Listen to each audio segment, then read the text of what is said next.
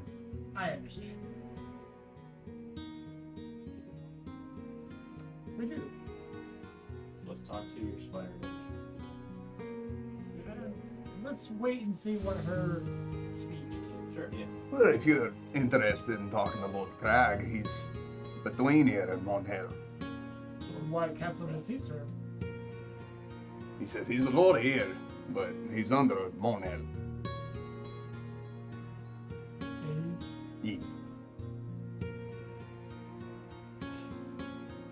As a matter of fact, he's been put in charge of moving his army down to the southern areas, but you didn't hear that from me.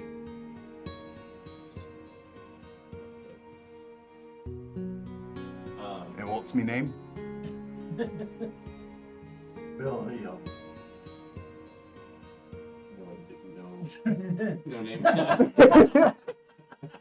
It's me. Color of my eyes. I'm shy. What are the dwarf? Sleepy? How did you know? I'm always talking. Oh. Who are the moves? We will go wait for them out of this speech. Well, we could always go down and see things over there. Look around. Play games. Play games. Play games. It was a fighting arena. Go arm wrestle someone.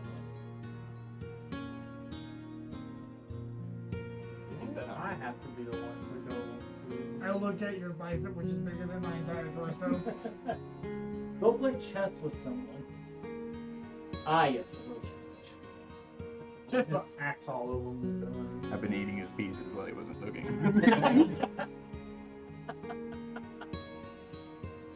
A rabbit over there? I started with the horsey.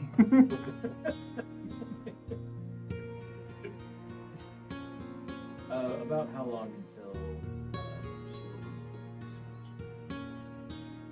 I don't know, I'm not in charge of Madame Matreon. We go back to the person. That guy's gone. You need to get your priorities straight. There's only so many NPCs and voices I can do at one time. Now you come here. I put this one order. Okay, we got them. April, dwarf, scarlet Do you guy. have a sister?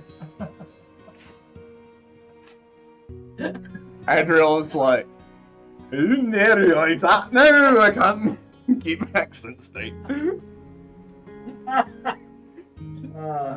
He's lost his Liverpool accent. He's now from Scotland. Spleen Lake. Greenland. I will give you so much money if you can do an accurate accent. So Greenland. It's cold. Bird. Yep. So much money. Out of your way. I said accurate, not offensive. It's accurate. It is Yeah. cold there. What are you talking about? You're gonna tell me nobody from Greenland has said that sentence. That's why they called it Greenland. Okay, Trump. It's not. Sorry. But You're getting nothing done. Max is gonna be like, "What did I miss?" Nothing. So I go We back. confused Eli. So we're gonna go back into the fair unless anyone has Yep. anything else they want to try. And you want to go fight somebody, right? Sure, You don't have to. I will. You don't have to. Oh, I'm gonna. So I'll make it You interesting. shouldn't. You We're shouldn't. probably not gonna get Don't to do give a it. speech. Don't do it. I forbid you. I forbid you, Definitely Ragnar. doing it now. I'm going to do it. I will make you the first victim. It starts right now. Great pick.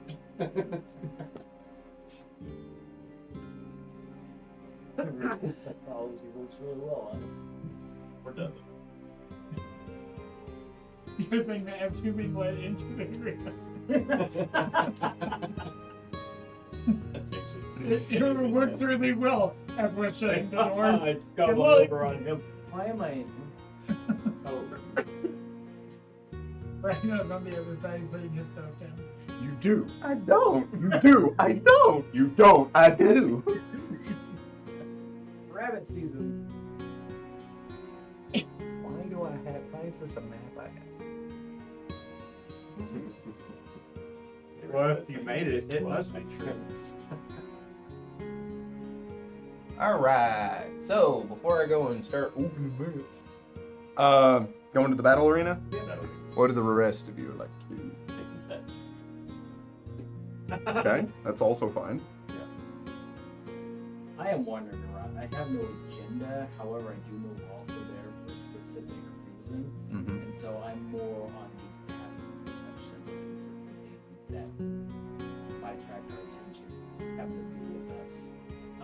So anybody I recognize that is surprising that they're there. Also keep an eye on it. Yeah, he would just accompany you. Is there a medical dentist around? There's slugs, drugs. That's a real thing. Blood drugs and ladybugs. Do you like How does that make you feel?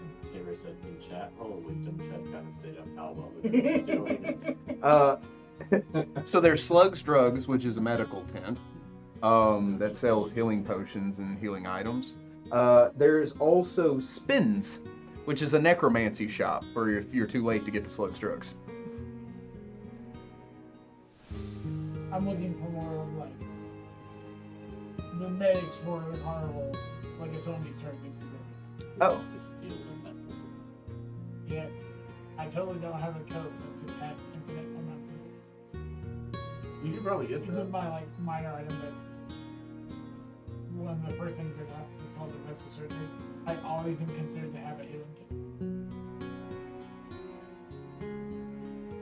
kit. It is used it many times. It is so many times.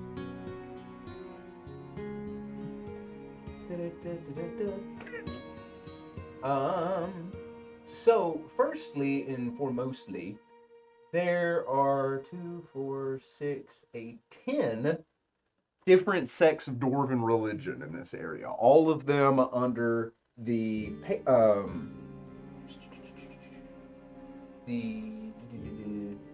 pantheon Stone's Blood.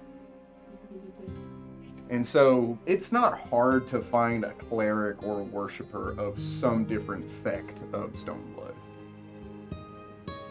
But there's a lot of those. Is there anything specific you'd like to do?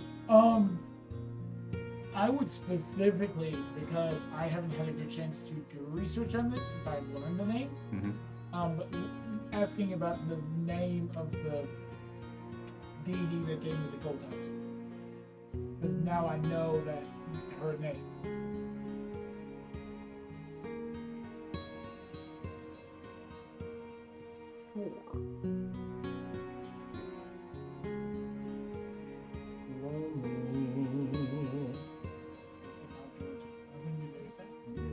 I mean, I'm sorry, but yes. Roll it. Actually, yes. 10. It's the best I can do. With just a name, it's hard to get any real traction around here, especially with these clerics. They're just like, this is kind of all we've ever known. Because dwarves by nature are kind of secluded, even though they have this massive building and they do a lot of trade. If they're like, this is my religion, it's like, who cares about all the other ones? There's 100 other religions, they mean nothing to us, kind of deal. Stepping up to the arena. We'll do that. Let's do that. What does Oh. on me? It's a fair buy. I mean, I have something to tell you. Against monks. I'm fighting with my outfit. I'm a right-handed bullet. I have assassin. I've also been fighting with my outfit. You are wonderful. Thank you. I worked really hard to get done so. I love it. Yeah, you did so good. Then why are you fun? Because I knew something was true. So, fine. You're great. It's true. It's like just below elf. That look. That was Amy summoning half the fibers of his willpower to just stop him from his punching chain. It was funny. That's a good movie. Elf Troll 2. That's crazy. High school. Specifically the first one. No, That's the big second personal. Oh wow! No, specifically the first one. The first one is like good by I like the last as one. the stretch of the week. Correct. The second one is like, oh, the first one was so good, and the third one was like, why? A dead horse. Yeah. Yeah. Chick. I mean, Well, just one could check. No, by that Then he point, was a by bitch. that point, their money was.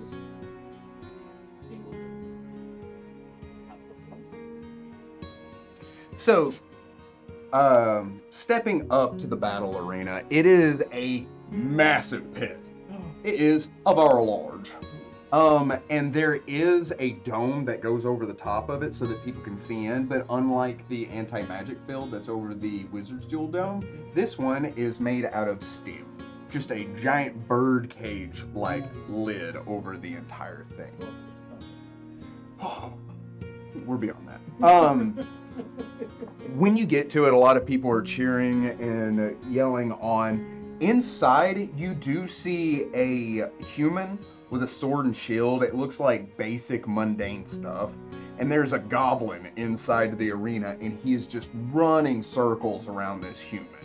And you do see that there is blood spattered on the ground, and there are clerics willing and ready to stop it and save him. But when you step up, they turn and the guy kind of looks at you and he's like, "You here for the battle arena?" is that what this is? "Oh yeah." Yes. "Oh yeah?" Mhm. "Name?" I'm "Mm-hmm." Ragnar. "Okay." "You spell that?" "Yeah." "Yeah, huh?" "Yeah." "Okay." So Mr. Twat, I'm gonna have to ask you to sign a waiver. He said, "We're not gonna be responsible for any dismemberment, lost limbs, loss of life, lost items, things like that. And you do agree that you will be continuing the fight until you say that you are done. Any healings or potions that will be handed to you will be compensated through you. And if you are to win, you will win the grand prize of an instant fortress, but only if you go through all 5 levels nonstop, back to back. We call it the gauntlet." Okay. No, there's only 1v1. I will be representing his healing, so if there's any healing he requires, I will personally be responsible for it. Sure, also fine. He looks competent. No. I didn't say it out loud at that point. Fine, I will never heal Ragnar ever again. Like Ragnar. Just to see. He said, It says, "Unfortunately, you're not going to be fighting other participants in the arena. You'll be fighting those representing Madame Matreon." Oh, those are easy. Sure. I'm sorry? Is magic allowed? Yes.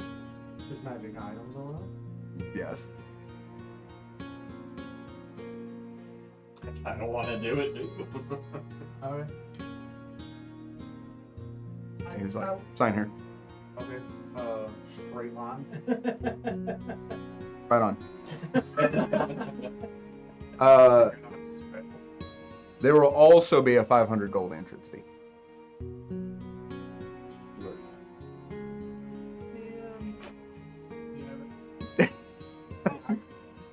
He just opens his coin purse and it's just a moth. Yeah. Wait, that's my glove. My gold moth. That was good.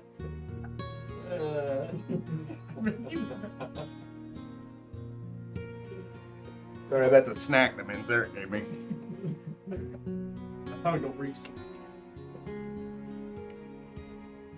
Gold moth.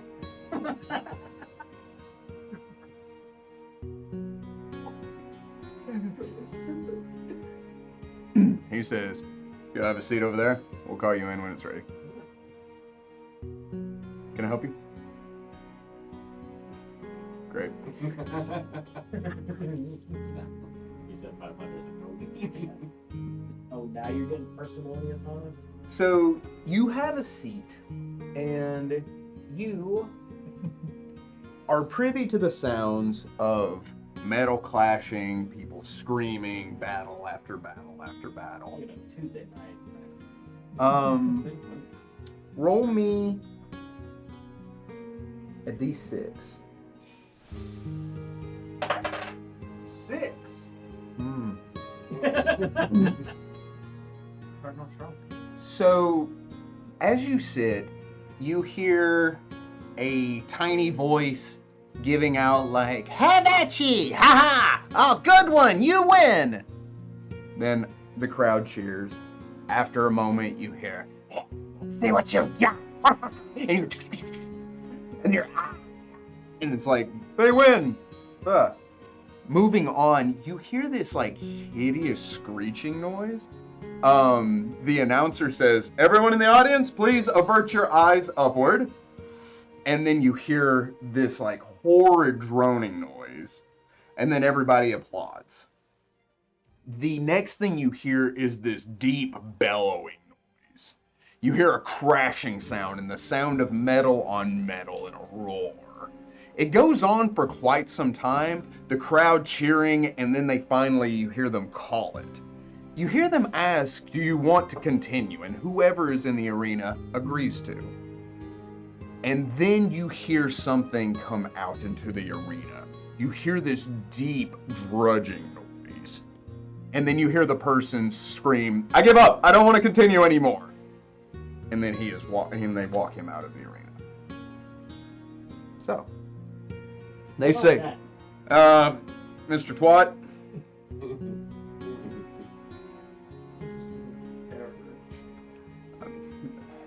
the amazing spider twat, Oh. you'll please enter the arena."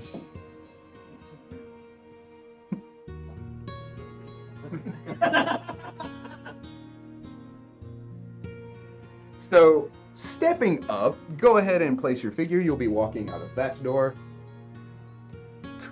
You step in and everybody begins to cheer.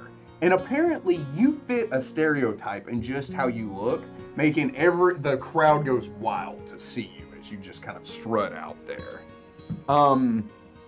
The door opens, and you see a halfling with a wooden shield and sword step out. And he kind of presents himself, and he says, "Yes, now you will face Marvin the Great," he says as he gestures the sword to you. I will need you to roll for initiative. Right on. And Marvin the Great? Yep.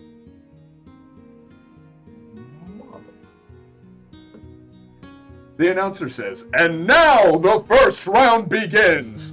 Twat versus Marvin the Great." And he says, "I will give you the pleasure of going first." He holds up his little windshield. You may.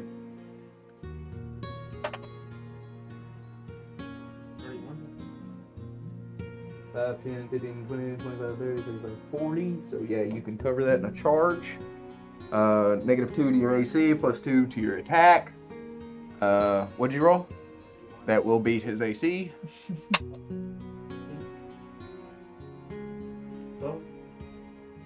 12 points of damage. You run up, boom! You hit him, and his shield splinters. He flies back, and he hits the door, and he hits the ground. You see he looks dead. Like dead. As he's laying there, you see a bored-looking cleric step up and cast heal moderate wounds. You see him. "Good job," he says. Stands up and he goes, The winner! Everybody applauds. Are you okay? Of course. He says your 500 gold helps pay for the potion of deathless. You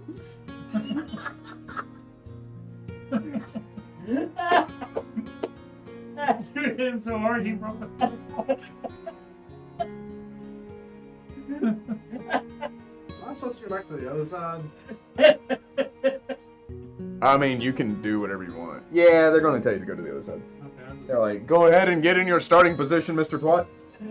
Yeah, why? It was an H, not a W. This is my favorite thing. The world's coming to an end, but you don't. Just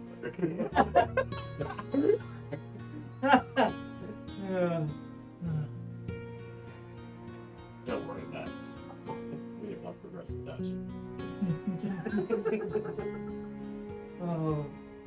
Oh, this is joyful. Well, you know, because you can transform into any animal. It's just a bird's gonna land on your shoulder and be like, "What's up?"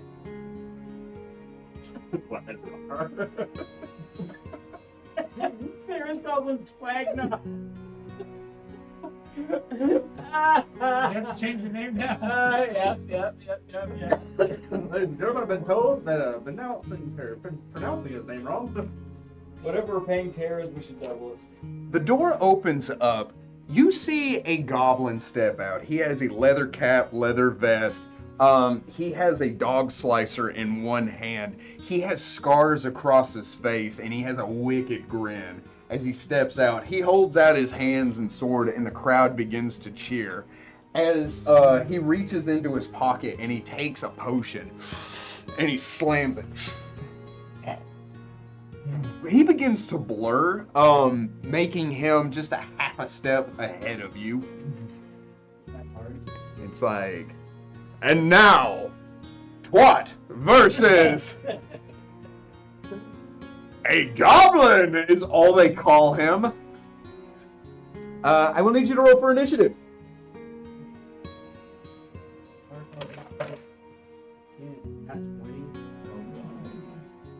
I thought for sure this is the person that might beat you. No, sir. All right, Ragnar, you are up. You may. Can we just leave him there and say he was 31. Yeah, that'll it.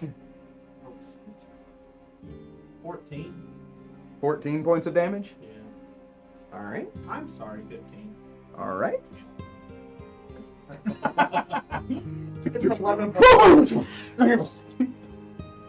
The winner is Twat! They don't seem super interested in healing him like they did Marvin. They just kind of Huh. out of there. I turn around and just. You're doing great, buddy.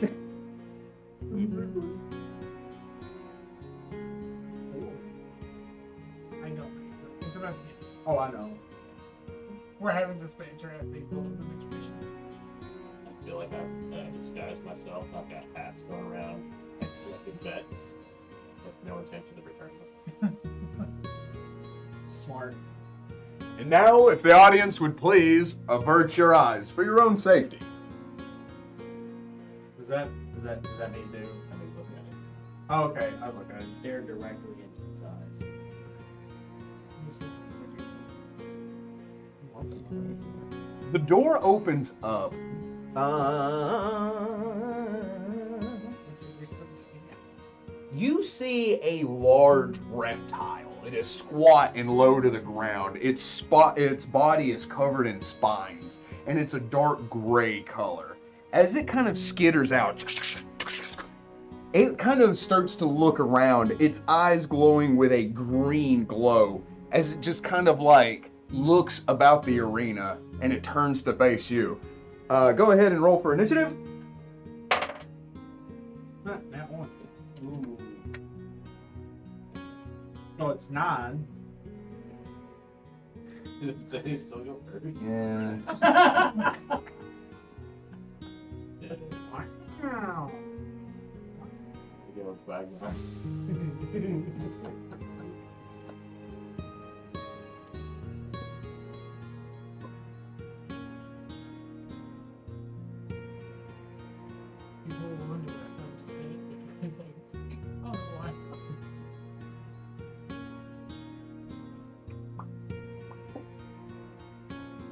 All right. So Ragnar, what do you do? Oh, I'm gonna go up and bottle. Okay. Oh. You can move 40 feet around. Yeah. Do you look at it? Technically, yeah. I need you to roll me a fortitude save. Maybe. My thoughts. 23. It looks at you. Its eyes glow. It hits you and washes over you. You all see stone begin to form over his body. You just keep moving. You're like, no. And it cracks and crumbles off of you as you walk towards it. And it's like, oh shit. It said that. Wow. 29. Get it now. I mean, let's just start this. Mommy, look at the. 29 to hit. Yes, that will hit it.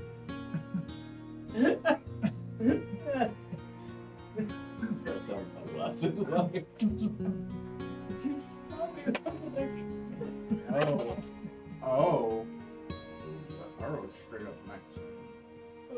Oh no. Oh no. Oh no. 7 27? damage. Give me that. plus. No, that's good. You step up to the creature, swinging down at it hard. You hit it across the face. Green blood spatters across the ground. It turns, kind of raising up, and it looks at you again. I need another fortitude save. Didn't do it. I was wondering when you 16.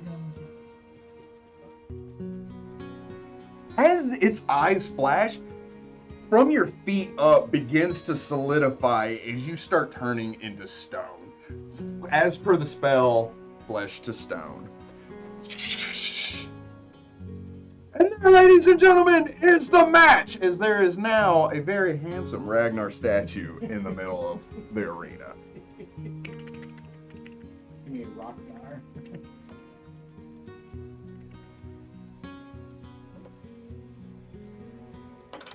Can you fix that? Eventually. Chisel away at it.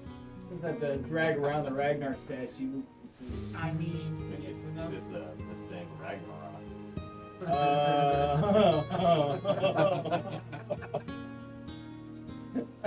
I had one, it wasn't as good. I said Rocknar, but I liked his better. Yeah. I never thought about how the name could be used in so many other ways.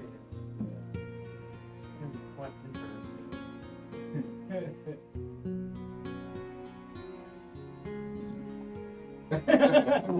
Well, you done good, kid. Ta-da. And the basilisk out there is running circles because half the brain doesn't work. This thing has neurological damage. Yes, I would be able to fix it. Yeah, flesh just It's gonna be fine. You wake up and Dr. Tone is right in front of you. The lizard has turned into Dr. Tone. I remembered a power strike. Power attack. Those are buddy. You won. I mean, Do not. You won.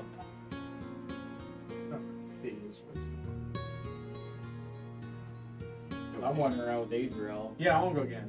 after.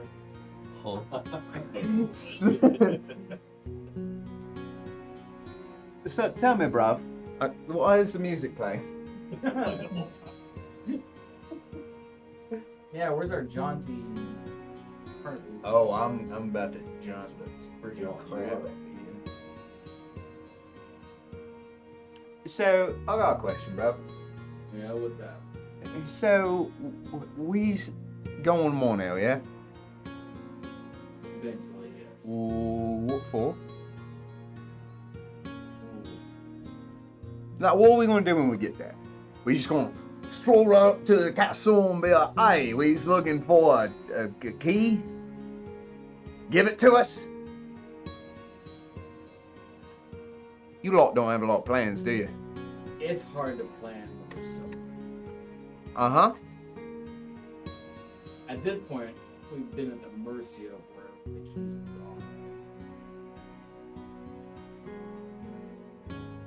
Oh, right. But we know one's in more now, yeah? Yes. Uh-huh. Who's got it? Where we start?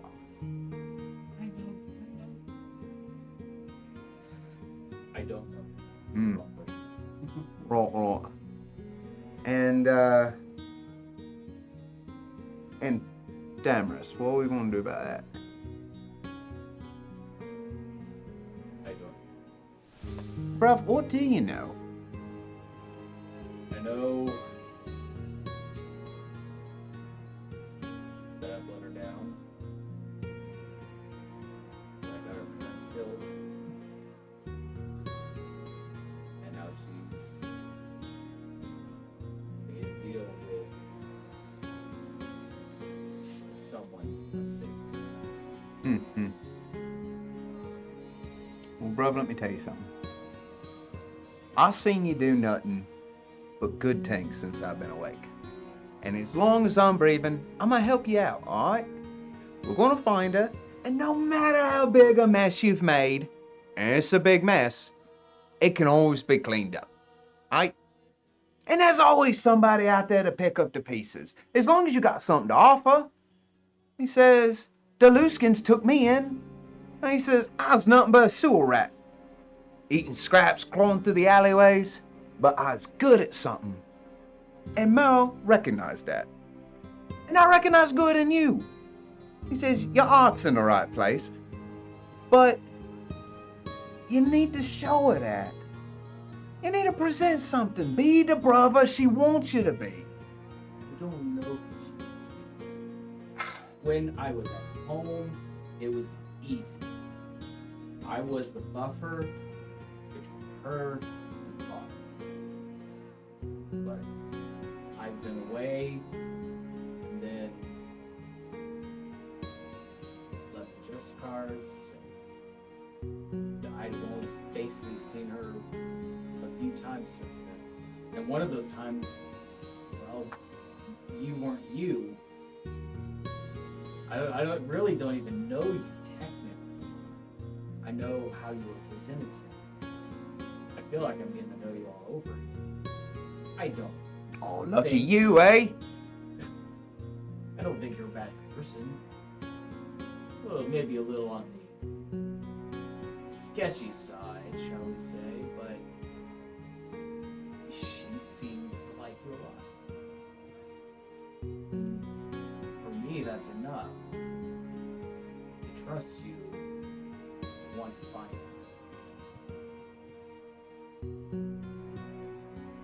How about this? Maybe if you don't know who she wants you to be who she needs you to be. And I think that you'll know exactly what that is when it happens. And I'm gonna be here for you, bruv. Every step of the way. I know what her favorite color is. I know the color of her eyes. I know her favorite flowers. I know her favorite song. I know everything about her. And I'm gonna help you every step of the way. I'm a vouch for you, bruv. You've been away for so long, you're catching up, getting to know me. We're gonna get to know her too. And whatever deal she's made, it could be broken, it could be undone. And I think a paladin ought to know that. And he says, because you got good art. You're a little boring, but you got good art. How did you? He says, funny story actually. He says, all right, so there I was, right? He's on the pier, he's in the middle of the night, okay? The moon was shining down, glistening over the ocean, nothing but the sound of the waves hitting the dock, okay? And he says, there was a merchant ship what pulled up. And he said it had a very large shipment of saffron, okay? Yeah, I know, right? And he said, red powder, never touched the stuff myself, a little hard for my palate, but it sells for a pretty penny. So I got on there, they ain't gonna miss a few spoonfuls, right? Just a little burstful of the stuff. And as I was sitting there, shoving it into me purse, I saw two cards coming. And I said, I got hide from him, but there's nowhere to go. Couldn't hide in the shadows, couldn't dip over the dark. I had me cornered, they had me number. But your sister was there. She was trying to hitch a boat. Later, she told me she's running away from home because your dad wanted to send her to the library, to the Island of Knowledge, become a cleric or a nun or something like that. I don't know. She wanted none of that. Sounds about right. And so she saw him cornering me. She knew they's coming for me. And then she called to him. She said, "Hey, guards!" And they turned to look at her, and she put on a damsel in distress kind of air about her. She told them that her corn voice was just taken, that somebody had took it and disappeared into the alleyways. And so off they ran in the other direction. Well, I had to give her my sincerest thanks, right? And so I come up to her, but I can't just offer a pretty girl thank you and then just appear into the night. And I didn't have no corn in me purse at the time, but I did have a purse full of saffron. So I told her if she's interested in a nice meal at the most prestigious pub in town, that I would treat her to it the next day, which I did after I turned the saffron into gold. Much easier than you'd think it'd be. He said, and one thing ran to another. I took her to the Luskin. She didn't want to go to the Island of Knowledge. I didn't make her go to the Island of Knowledge. And now she's an honorary Luskin just like me. Suppose there are worse people than me. He says, oh, the Luskin's been nothing but sweet. Good people they is. Did you ever meet her parents? Never had the pleasure. Probably better. Oh, you don't think they'd approve of me? Want me being an half-orc? Or me being poor? Or me being a poor half-orc? I believe the term I used is sketchy. Sketchy. He says that I've been called worse things. It's because it's the worst thing I can think about you. Other than that, you're an affable individual that I'm just happy to have along. It's been a little bit interesting getting used to the situation, and I truly am sorry for the confusion because you've gone through as much as we have in your own way. But I just really don't want something to happen to you again and have her lose you all over again. Well, I'm touched, bruv, but I think I'll be fine. And he said, but I feel like she needs a brother more than a lover. He says, we'll get this all sorted out in the end, and if her and I continue dating, then so be it. I look forward to having you as a brother-in-law. He says, but we got to find her first. So, where do we start? Hold. You call me bored. Did you call me laughable? Affable. Your accent's weird. Your ears are stopped up. Is that because they's pointy? You know what? Hmm. I'm gonna prove you're wrong. Where'd you get your face paint? I'm gonna go. Oh, brother. You suddenly is the most excitable person I know. Let's go. What do y'all do?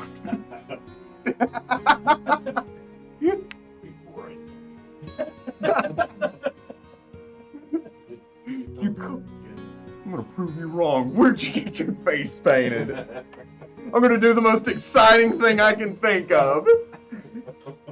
Hi guys, I'm a butterfly.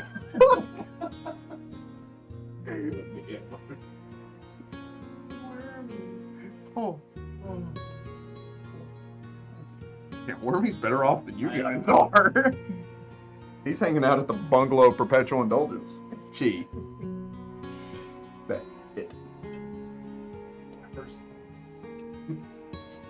I don't know. We were waiting for the speech from the madam. You continue to do so? I would be showing Perry around to all the different colorful visits, assuming he's never been to a festival such as this. Believe it or not, once a year I leave for this. It's the only day I was allowed out of the festival. I had to boast that to you. I know they got some. He divulges that to you? Oh, well, it's not actually my castle. It was the fort at the base of the great tree. It's a whole castle. Yeah, the whole spooky. It wasn't that spooky. It wasn't the costume. That's way deep in the ball. Anyway, so this is fun. Kind of fun. But yeah, I would take around to like not the challenging games, the more mundane, like between the intelligent alchemist and the rogue. Mhm. But just to kill time. So We do all the skill games, Okay. and we win them all. Okay. we have to clear this up. You My hands are tied. bankrupt this fair. It'd be rail rolling if I did anything else. What? I am a lot more intelligent and dexterous. As if I wasn't before. I'm also a dragon. Well, Roar. you say that. Roar. I'm a Deanna though. Yeah. Those are those things from Jurassic Park. Oh man. But yeah, just Uh, kill time until speech. okay, but you don't partake in like mythic mayhem or anything. And we scout the mythic mayhem. There's also the Wheel of Fate. What is that? So to give you kind of an idea, in case you want to do these things, you totally don't have to though. So the Wheel of Fate is you pay 100 gold pieces and you get to spin a wheel, and whatever it lands on, you get. Deal. There is a 1 in 20 chance that you get a mithril waffle iron. Deal. Okay. I do it immediately. So stepping up to the Wheel of Fate. Why? What greater thing? Why not? When you get to it, you see there is a kobold running it. He is standing on like a step ladder that makes him just as tall as a normal human. He's got the giant wheel that stands there before him, in each wedge, 1 out of 20 that circles the entire thing. And you see that most of them are really dumb magical effects that automatically happen to you when it lands on them. There is no real will save because you're willingly rolling the wheel and you just accept whatever happens to you. They do, however, last for 1d4 rounds. Okay. Whatever happens to you. And most of the time people do it and get a gag and laugh and move on. Yeah. But there is a crowd that's always loving to watch it happen. Is there any mischief to this wheel? Or is it fair? Yeah, I was about to say, I feel like we'd almost sit back for a second and watch it happen a couple times to see if it's... So he goes to spin it, or the next person goes to spin it.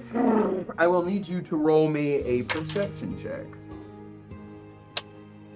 I'll be there and I'll just. He knows when that wheel was made. 41 months. I'm sorry, my 29 disappointed.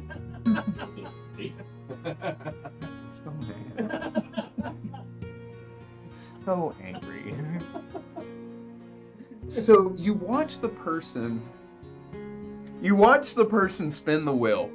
It 1, 2, 3, 4, 5, 6, 7, 8, 9, 10, 11, 12, 13, 14, 15, 16, 17, 18, 19, 20, 1, 2, 3, 4, 5, 6, and it spins over and over and over and over and over. And to the naked eye, it's like, ha, yay, win. You watch it and you're like, that doesn't feel right. And you kind of wait and you watch it again, and the wheel spins at a constant motion, right? So however hard he hits it, it's a constant motion that begins to slow down from the friction of the wheel until it comes to a natural stop. When it gets to the mithril waffle iron, you see it jump ever so slightly and skip over it before it continues its rotation to slow. And even like, you have a feeling that if you were to continue watching it, if it were to land on it, it would do that same jump. As if it's rigged to never land on the mithril waffle iron.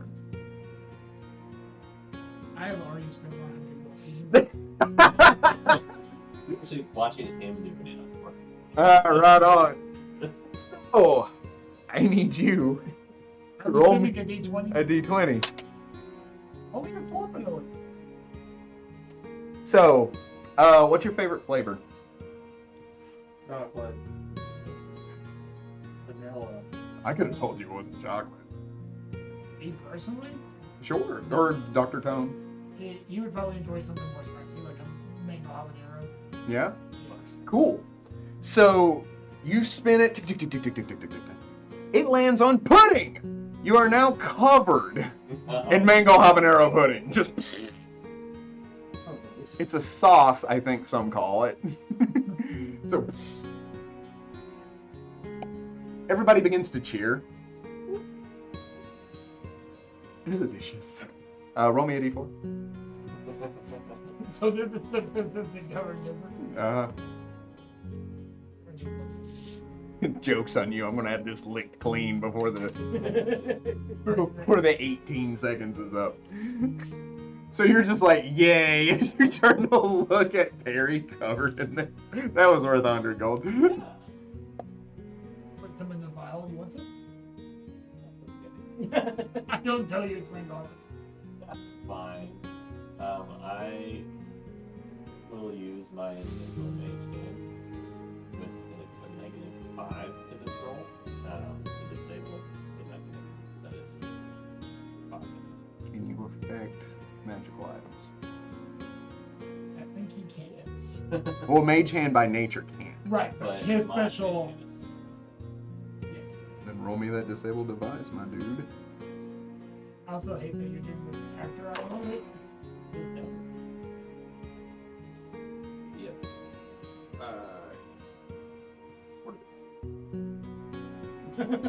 How's with your -5? No, actually, it's a nice. Are you sure you're not a rogue? Yeah. And I spend my $100. I still gotta roll a 20. Step right up. Can I manipulate my brain? Let's see it happen, buddy. That's what I do. Disable to land on the That would be a sleight of hand. do that. I use that So roll. 42. 29. 29? With a 29, I will let you roll twice, and I'll let you adjust it. One. Plus or minus 1. Yes, plus or minus 1. So, to be clear, if you roll 1, you can get it to 20. Okay.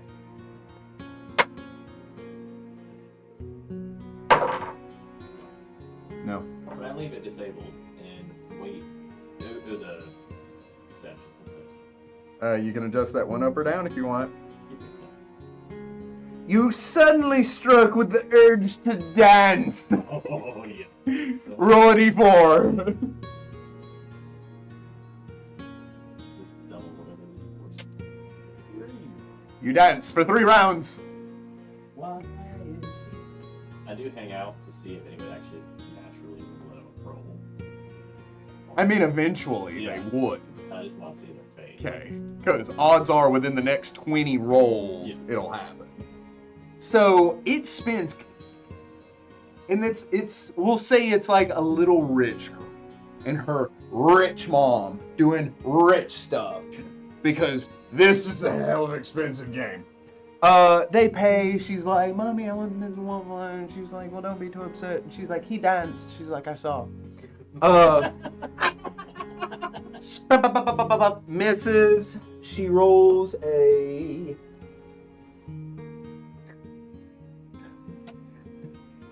Mommy, everything tastes like garlic. That's a weird thing to happen. It's hard to come up with 20 random effects. I don't know what to tell you, Mom. And she's like, can we do it again? Of course we can. She lands on the 20. Oh, so close. Everybody begins to cheer. Congratulations, he says, as like, he's like, you got that. He pulls it off of the display. The Mithril Waffle Iron. The little girl grabs it and she's like, waffles, Mommy. And the mom's like, whoa! She's like, and takes it, picks up her daughter. Everybody begins to cheer. Waffles for days. I only had one of those. That's it for today, folks. Da, da, da, da. He takes the wheel and pulls it off to the side to figure out what is wrong with it. Ah, then losing another party. He's just like, this is a good day. Forget saving. You hear people begin to cheer. You hear horns blow. You see confetti begin to fly through the air as Adriel and Damon run up, painted. So he would have looked for something falcon-like. So I guess the closest thing is a hummingbird. So he has a Okay. hummingbird painted on his face. Cute. Like, I imagine it's like, just like... are you sure they didn't have a falcon or something in there? I looked through the entire book. If you ask Adriel, no, he told you it was a falcon. Oh. You think you have a falcon on your face. Yes. So I am. It is very clearly a purple and green hummingbird. I won't say I'm strutting, but I look proud of it. It's a majestic falcon. They did a good job on it, isn't it? Why are you blinking rapidly? It's called winking. Stop. He says, "What's all the fanfare?" He stands between you and Dr. John. It was fun. I haven't done anything like that. He's like, "Hey, look over there. Who's that?" It's somebody who's walking out. Distraction.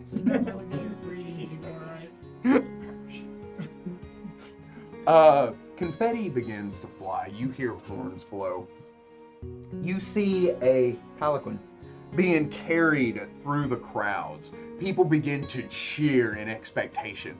They lead this palanquin up to a large platform that has been constructed with scarlet tapestries poured over the side with banners and that symbol of the spider with a diamond on its abdomen. As they bring it over, the palanquin opens up and you see a stunningly beautiful woman step out. She has a long mane of red hair with streaks of what look to be blonde in it.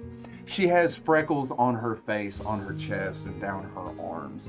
She is wearing a scarlet red dress with a black lining, and that same diamond design that's on the spider is on her back. As she steps out of the palanquin and everyone begins to cheer, she smiles, gesturing to everyone. She wears gloves, fingerless gloves that run down to her elbow, beautiful ornate diamond necklace around her neck, and just one or two very modest, very, very expensive rings. Modest. She holds her hand up for everybody to cease, and it kind of takes a moment for that. And she says, "How is everyone enjoying the menagerie?" And everyone begins to cheer again, and she just smiles. And she says, "This, the celebration of our 15th carnival year." Everyone once again begins to cheer, and she says, "We will be wrapping up here within the next few days to be heading out, but we want everyone to enjoy themselves as much as possible." She says, "I always take a moment to step out and see your beautiful faces and watching you enjoy everything that is happening. As some of you may know, Monhell will be closed to visitors after today, but Lord Flailmore has invited us for one last hurrah. So, in the spirit of celebration, in the spirit of Monhell, and at the behest of Lord Flailmore, I wish you all a fun, wonderful, and magical evening." And everybody once again begins to cheer. She says, "Please stop by the food stands and enjoy all the delicacies brought from all across the land. Enjoy the games, enjoy the prizes, be safe, and we will see you hopefully next year." And then she turns and walks off. And it seems like that 30-second, 45-second thing was like what everyone was anticipating. And it's like, yeah, super pretty woman just gave a very short speech. I don't really know what the big deal is, but everybody's going crazy about it as she turns and begins to walk back to her palanquin. What do y'all do? Pretty. Wow, that was boring. Did you guys stop by any of the food stalls? Ew. Can we stop by a food stall? Well, I'm wondering if there are wines from the library farms. And we will pick it up there next time. Thank you very much for joining us, adventurers. Remember that this has been a good day to die. See ya.